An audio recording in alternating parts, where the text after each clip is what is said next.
পশ্চিমবঙ্গ ও ভারতের অন্যান্য অঞ্চলের সঙ্গে ভৌগোলিক দূরত্ব কমাতে বাংলাদেশের ভেতর দিয়ে পশ্চিমবঙ্গে যাওয়ার করিডোর চেয়েছেন মেঘালয় রাজ্যের মুখ্যমন্ত্রী কনরাড সাংমা।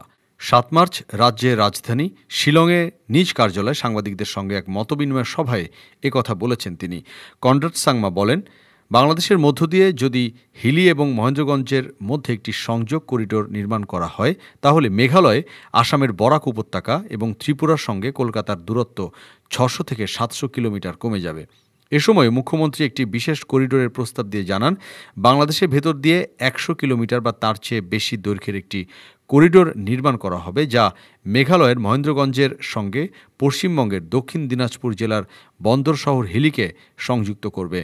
মহেন্দ্রগঞ্জ এবং হিলি দুই শহরের সঙ্গেই বাংলাদেশের সীমান্ত আছে। করিডোরটি নির্মাণ করা গেলে মহেন্দ্রগঞ্জের পাশাপাশি মেঘালয়ের তুরা, বাঘমারা, ডালু এবং ডাউকি জেলার সঙ্গেও পশ্চিমবঙ্গের সংযোগ স্থাপন সম্ভব হবে বলে জানিয়েছেন কনরাড। এই করিডোরের বাণিজ্যিক সম্ভাবনার কথাও উল্লেখ করেন মেঘালয়ের মুখ্যমন্ত্রী। ডেস্ক রিপোর্ট, আজ বার্তা, ঢাকা।